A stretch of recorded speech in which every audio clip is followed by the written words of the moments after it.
ماما عندها خوها في عمره 21 سنة، وإحنا كنا ساكنين في العروبية.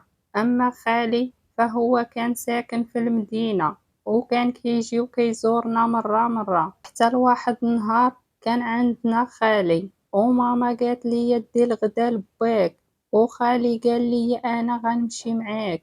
أنا كنت فرحانة بخالي، مشيت أنا وياه وحنا في الطريق وهو كيهدر معايا كيسولني وأنا كنجاوبو. وحنا في هداك الطريق كاينة واحد الغابة صغيرة وخاوية، هو يجرني من يدي وداني لهاديك الغابة. أنا ما فهمت حتى حاجة، سولتو وقلت ليه علاش خالي وقفنا هنايا، قال لي يا والو. وانا بصراحة بقيت غير كنشوف فيه، حيت ولا كيتصرف معايا شي تصرفات وبدا كيتقرب ليا. انا في هذاك الوقت بقيت غير كنفكر اشنو اللي باغي يدير، وانا كنت مازال صغيرة وعقلي ما مستوعبش، وبدا كيدير واحد الحركة انا ما فاهمهاش، ولكن كانت باينة انها ما مزياناش. وملي بديت كنغوت هو سد ليا فمي، وفي ديك الوقت ما قدرت ندير حتى حاجة، وداك الشي اللي بغا يدير دارو. وفاش سالا حلف عليا، قال لي الا مشيتي حتى قلتي هادشي لشي حد وخصوصا باك ولا امك، داك الشي اللي غنديرو ليك ما غاديش نقولو.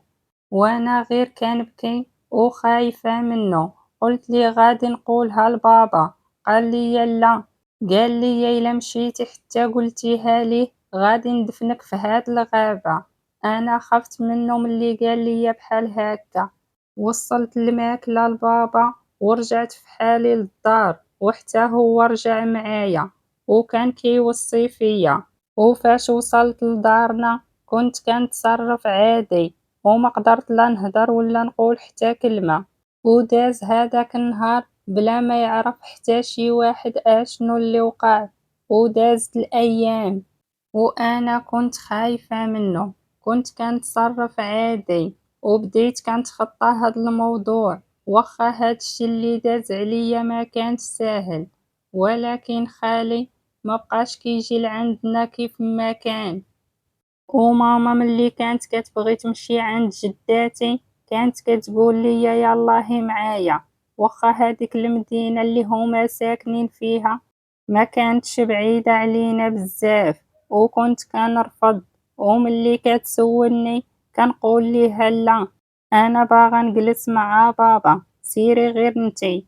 هي ما كانت كتدي ما كتجيب، كان الموضوع كيجيها عادي، وهي كتجلس غير يومين ولا 3 ايام وكترجع في حالها. دازت الايام وانا كبرت وولا في عمري 20 سنة. ديك الساعة صافي خالي في هاد الوقت ما بقاش كيجي لعندنا نهائيا. وانايا كان خطبني واحد السيد من الدوار، وحنا كنا كنعرفو بعضياتنا، حيت دوارنا كان صغير وكانوا الناس كلهم عارفين بعضياتهم. وفاش جاو تقدم ليا للزواج انا بصراحة خفت، وانا اصلا كنخوف من داك الوقت اللي وقع ليا فيه المشكل. والخوف ديالي زاد كبر فاش بداو الناس كيجيو كيطلبوني للزواج، وانايا بصراحة رفضتو. بابا وماما كانوا موافقين وانا رفضت. قال لي الوالد ديالي علاش لا، اعطيني شي سبب مقنع ونقولو حتى حنا لا. السيد ولد الناس وبخدمته ولاباس عليه وحتى دارهم، قولي لينا شي حاجة تقنعنا ونقولو حتى حنا لا. انا صافي سكت وما قلت حتى كلمة. بابا قال لي انا عطيت الكلمة الناس وما غاديش نرجعو فيها، حنا ماشي دراري صغار. دازت ديك الخطبة وولا عندي كابوس في حياتي، وهو الزواج والنهار اللي غادي يكون فيه العرس ويعرفوا المشكل ديالي واشنو غادي ندير، والفضيحة اللي غادية تكون من بعد. وكان ملي كيقرب العرس كان الخوف ديالي كيزيد، وهما حدوا الموعد مع بابا وقالوا ليه أن العرس غادي يكون من هنا 6 شهور، وأنا كنخاف كتر. صافي كان الأمر محسوم وما عندي ما ندير وما كاينش رجوع. جا النهار ديال العرس والناس معروضين وكلشي فرحان، فأنا الوحيدة اللي كنت مخلوعة وخايفة.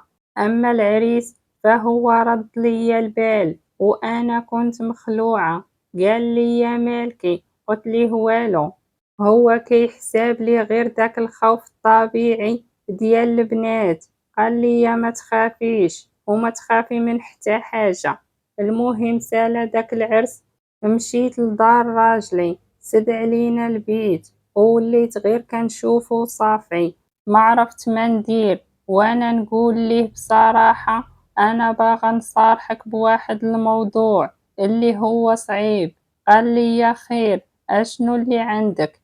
عاودت ليه كل شي من الاول حتى الاخير وقت ليه بصراحة انا في الاول خفت. قال لي حتى لدابا عاد خفتي؟ كون قلتيها لي قبل نقدر نتصرف. قلت ليه انت عندك الحق في اي كلمة قلتيها.